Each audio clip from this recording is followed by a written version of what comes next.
नमस्कार। आप देख रहे हैं स्टडी 24 ऑफिशियल। मैं हरबीर सिंह एक बार फिर से आप सभी का स्वागत करता हूं।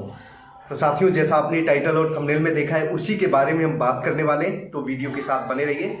आज एग्ज़ाम था टीजीटी स्पेशल का, तो एग्ज़ाम में क्या चीज़ें आई हैं उनके बारे में रिव्यू करेंगे। और डिस्क्रिप्शन बॉक्स में टेलीग्राम का लिंक है, उस पर भी आप जुड़ सकते हैं हमारे साथ। वहाँ पे हम कुछ इंपॉर्टेंट नोटिस आप लोगों के साथ शेयर करते हैं। तो एग्ज़ाम काफ़ी अनएक्सपेक्टेड था, उसके बारे में हम आपको बताएंगे। और इससे भी पहले, अगर आप DSSB के किसी भी एग्ज़ाम की प्रिपरेशन कर रहे हैं तो ओनली 300 रुपीज़ की मंथली फीस के राउंड में हमारी एक्सपर्ट टीम आप लोगों के लिए notes, previous years question paper, mock test और इवन स्पेशल के भी नोट्स हमारे पास अवेलेबल हैं। वीडियो कोर्सेज भी अवेलेबल हैं, NTT, लाइब्रेरी, म्यूजिक सभी के नोट्स अवेलेबल हैं। तो आप दिए हुए नंबर पर व्हाट्सएप मैसेज करके ज़्यादा जानकारी ले सकते हैं। और अगर आप 10 तारीख तक हमारे साथ जुड़ते हैं तो आपको 10 to 15% एक्स्ट्रा डिस्काउंट भी मिलेगा। तो साथियों, जो आज का एग्ज़ाम था काफ़ी अनएक्सपेक्टेड था, और इसके साथ में वीडियो के साथ में मैंने ऑडियो रिकॉर्ड करी है। जो सर एग्ज़ाम दे के आए थे, प्रैक्टिस के लिए देखने गए थे कि कैसा एग्ज़ाम आया है बच्चों के लिए, तो मैंने उनसे बात करी है, रिव्यू लिया है कि किस टाइप का एग्ज़ाम आया है। तो वो सारी चीज़ मैंने रिकॉर्डिंग में डाल रखी है, तो आप रिकॉर्डिंग भी सुन लीजिए।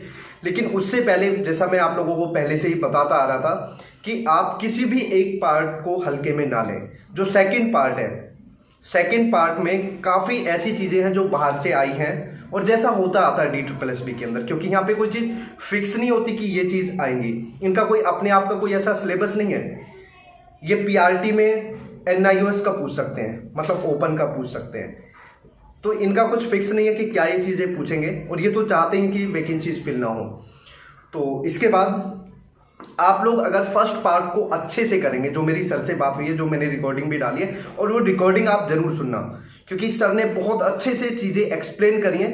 उनका खुद का स्पेशल में काफ़ी एक्सपीरियंस है, और आगे आपके जो एग्जाम्स हैं उनमें भी हेल्प मिलेगी। तो स्पेशल में ऐसे तो है नहीं कि दोनों पार्ट्स आपको अलग अलग क्वालिफाई करने। आपको जनरल हो आप तो 80 मार्क्स आपको दोनों मिला के लेने हैं। OBC हो तो 70 मार्क्स लेने, SC या ST हो तो आपको ओनली 60 मार्क्स लेने 200 नंबर में से।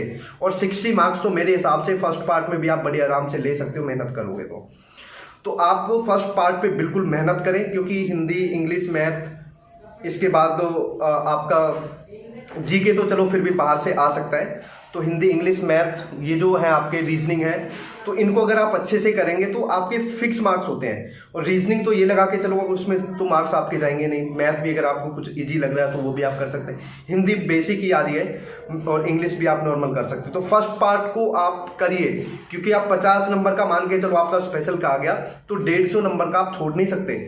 और 100 नंबर की आप पार्ट को, मैंने देखा स्पेशल वाले जो बच्चे हैं वो क्या कर रहे हैं, वो फर्स्ट पार्ट को बिल्कुल स्किप कर रहे हैं, वो पढ़ ही नहीं रहे उसको, वो सिर्फ स्पेशल के पीछे भागे हुए। मैंने बहुत बार बच्चों को समझाया, मेरे पास भी पढ़ते हैं। हालांकि मेरे पास जो बच्चे हैं, काफ़ी बच्चों का एग्जाम बहुत अच्छा भी हुआ है, लेकिन जो हम एक्सपेक्ट कर रहे थे उससे अलग आई है चीज़ें। और इस चीज़ में DSSB की भी बहुत बड़ी गलती है। वो तो गलती हम नहीं बोलेंगे, क्योंकि वो तो करते ही हैं ऐसा, वो तो करते ही हैं। वो तो चाहते ही नहीं वैकेंसीज पूरी हो, और वैकेंसीज भी अब पूरी नहीं होनी, मतलब पूरी भरेंगी नहीं।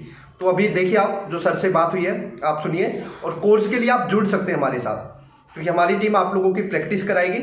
और जो आपके रीजनिंग, मैथ वगैरह जो भी आपके अदर सब्जेक्ट हैं, उनमें भी आप अच्छी पकड़ बना सकते हैं, जो नॉर्मल PRT वाले हैं, और नॉर्मल PRT, स्पेशल PRT दोनों। तो आप ऑडियो सुनिए। थैंक यू, जय हिंद। हेलो। हेलो। हाँ जी, सुबोध जी कैसे हैं? बस बढ़िया सर, आप बताइए। जी बहुत बढ़िया सर। और आज एग्ज़ाम कैसा हुआ बच्चों का, उसके बारे में पूछना थोड़ा। हाँ, आज TGT स्पेशल एजुकेशन का एग्जाम था सर। अच्छा जी। हाँ, तो आप खुद भी दे के आए ना प्रैक्टिस के लिए? हाँ जी, हाँ जी, मैं भी, मेरा डेमो ही मान के चलो, आप इस तरह से दिया हाँ, था। नहीं बहुत अच्छी बात है सर, आप दे के आए। हाँ जी। तो आपसे ही हम जानना चाहेंगे कि मतलब कैसा एग्ज़ाम था, आगे बच्चे क्या करें, PRT वाले, स्पेशल PRT वाले? नहीं, स्पेशल PRT वाले जो MCD में स्पेशल एजुकेटर प्राइमरी की तैयारी कर रहे हैं ना बच्चे, हाँ हाँ, उनको मैं यही कहना चाहूंगा कि दोनों पार्ट को आप, मतलब एक पार्ट को, किसी ऐसा नहीं है कि आप एक पार्ट को हल्के में लेके चल रहे हो और दूसरे को आप सोच रहे हो कि ऐसे ही आप कर लोगे एग्जाम में। तो आज का जो एग्जाम हुआ था ना, तो उसमें जो फर्स्ट पार्ट था, वो फर्स्ट पार्ट मतलब ठीक था, अच्छा आया था मतलब एग्जाम में। अच्छा अच्छा। क्वेश्चंस इजी थे, बट अगर जिसकी तैयारी अच्छी थी तो वो एग्जाम कर सकता था। बट सेकंड पार्ट में क्या है, इन्होंने मतलब थोड़ा मेथड्स वगैरह या अप्रोच वगैरह ये इन सबसे ज्यादा क्वेश्चन डाल दिए, जबकि स्पेशली सब्जेक्ट था स्पेशल एजुकेशन का, बट उनसे क्वेश्चन इतने देखने के लिए नहीं मिले। बच्चों ने तैयारी स्पेशल एजुकेशन के ही अकॉर्डिंग की हुई थी। अच्छा, स्पेशल एजुकेशन के क्वेश्चंस कम थे? बहुत कम क्वेश्चंस देखने के लिए मिले थे।